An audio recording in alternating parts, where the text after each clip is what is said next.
ભાગવત રહસ્ય 19 શ્રી કૃષ્ણ કનૈયા લાલ કી જય। ભાગવત એ નારાયણનું સ્વરૂપ છે। ભગવાન શ્રી કૃષ્ણ જ્યારે ગોલોકધામમાં પધાર્યા ત્યારે પોતાનું તેજ સ્વરૂપ આ ગ્રંથમાં પધરાવ્યું એમ એકાદશ સ્કંધમાં લખ્યું છે। તેથી ભાગવત ભગવાનની સાક્ષાત શબ્દમયી મૂર્તિ છે। ઉદ્ધવજીએ જ્યારે શ્રી કૃષ્ણને પૂછેલું કે આપના સ્વધામ ગમન પછી આ પૃથ્વી પર અધર્મ વધશે ત્યારે ધર્મ કોને શરણે જશે? ભગવાને ત્યારે કહ્યું છે કે મારા ભાગવતનો આશ્રય જે લેશે તેના ઘરમાં કળી આવશે નહીં। પરમાત્મા શ્રી કૃષ્ણનું નામ સ્વરૂપ એ જ આ ભાગવત શાસ્ત્ર છે જે પરમાત્મા સાથે સંબંધ જોડી આપે છે। પરમાત્માના નામ સાથે પ્રીતિ કરવાની બહુ જરૂર છે। નામ સાથે સંબંધ ના થાય ત્યાં સુધી નામી પરમાત્મા સાથે સંબંધ થતો નથી। સૌથી પહેલા સંબંધ નામ સ્વરૂપથી મન શુદ્ધ થયા પછી સ્વરૂપ સેવાનો અધિકાર મળે છે। મનના મેલને દૂર કરવા અને મનને શુદ્ધ કરવા આ ભાગવત કથા છે।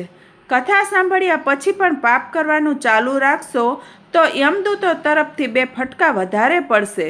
તું જાણતો હતા છતાં તે પાપ કર્યું। ઈશ્વર સાથે પ્રેમ કરવાનું સાધન આ ભાગવત શાસ્ત્ર છે। મનુષ્ય પત્ની ધન અને ભોજનમાં પ્રેમ કરે છે પણ પ્રભુમાં પ્રેમ કરતો નથી તેથી દુઃખી છે। રામાનુજાચાર્યના ચારિત્રમાં એક પ્રસંગ છે। ધનુર્દાસ કરીને એક શેઠ હતા। તે એક વેશ્યામાં અતિ આસક્ત હતા। એક દિવસ ધનુર્દાસ અને તે વેશ્યા રંગનાથના મંદિર પાસેથી જઈ રહ્યા હતા। ધનુર્દાસ વેશ્યાના માથે છત્રી ધરીને ચાલે છે। તે જ વખતે રામાનુજાચાર્ય મંદિરમાંથી બહાર નીકળતા હતા। તેમણે આ દ્રશ્ય જોયું। લોકોને પૂછ્યું, આ કોણ છે? લોકોએ કહ્યું, તે વેશ્યાનો પ્રેમી છે। એક ક્ષણ પણ વેશ્યાના રૂપને જોયા વગર રહી શકતો નથી।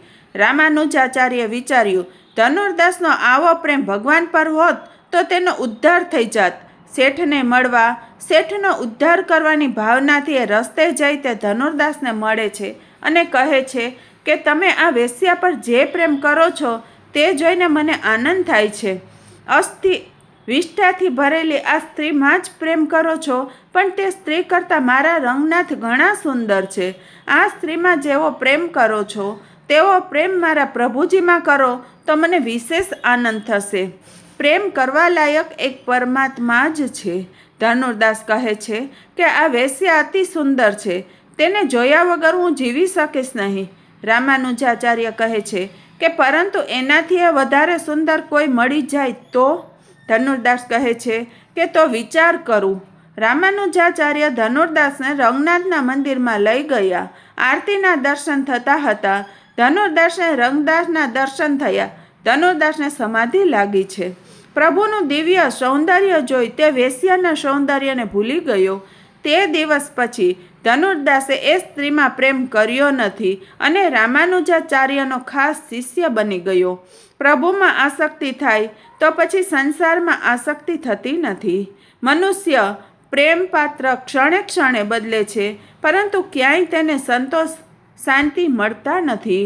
બાલ્યાવસ્થામાં મા પર પ્રેમ કરે છે, જરા મોટો થતાં મિત્રો સાથે પ્રેમ કરે છે, લગ્ન થાય એટલે પત્ની સાથે પ્રેમ કરે છે, વખત જતાં તે જ વહાલી પત્ની પર અણગમો આવે છે અને મેં લગ્ન કર્યા એ જ મારી મોટી ભૂલ છે એમ માને છે। ત્યારબાદ પુત્ર પર પ્રેમ કરે છે, પૈસા પર પ્રેમ કરે છે વગેરે વગેરે, પણ સંતોષ અને શાંતિ નથી। ઈશ્વરને પ્રેમનું પાત્ર બનાવો કે જેથી પ્રેમનું પાત્ર બદલવાનો પ્રસંગ કદી નહીં આવે। ભાગવત શાસ્ત્રમાં વારંવાર સાંભળશો તો પરમાત્મા સાથે પ્રેમ થશે અને પ્રેમ વધશે। આજકાલ લોકો ભક્તિ બહુ કરે છે પરંતુ તે ભગવાનને સાધન માને છે અને સંસારના સુખને સાધ્ય માને છે। સાધન વડે સાધ્ય અંતિમ લક્ષ્ય સુધી પહોંચાય છે તેથી ભક્તિ ફળતી નથી। ભગવાનને સાધ્ય માનો, સંસારના વિષયનો સુખને નહીં। કથામાં હાસ્ય રસ ગુણ છે। કથા કોઈને હસાવવા માટે નથી, કથા ઈશ્વરને રાજી કરવા માટે છે। શ્રોતાઓના હૃદયમાં જે શોક જાગૃત કરે તે સુખ, કથા સુખ હૃદયે રડવા માટે છે। મારા જીવનનો આટલો સમય નકામો ગયો વગેરે ભાવ હૃદયમાં જાગે તો કથા સાંભળી સાર્થક। કથા સાંભળ્યા પછી વૈરાગ્ય ના આવે, પાપ ન છૂટે તો કથા શું કામની સાંભળી તે? ગમે તેવો પાપી હોય પણ આ ભાગવતની કથા પ્રેમથી સાંભળે તો તેના પાપનો વિનાશ થાય છે. પણ શરત એક જ છે કે કથા સાંભળ્યા પછી પાપ ન કરે. કથા સાંભળ્યા પછી જે પાપ ન કરે તેના અગાઉના પાપ પ્રભુ માફ કરે છે. ધંધુકારી જેવા પાપીનો આ કથાથી ઉદ્ધાર થયો છે. ભાગવતના શ્રવણ માત્રથી જ સદગતિ મળે છે. કથા શ્રવણનો લાભ આત્મદેવ બ્રાહ્મણનું ચરિત્ર કહીને સંભળાવે છે. દ્રષ્ટાંત વગર સિદ્ધાંત સામાન્ય માનવીના મનમાં ઠસતો નથી. તેથી આત્મદેવ બ્રાહ્મણનું ચરિત્ર કહે છે. અહીં આત્મદેવ નામ રૂપક છે. કથા એકલું રૂપક નથી. કથાની લીલા સત્ય છે અને તેમાં રહેલું અધ્યાત્મ પણ સત્ય છે.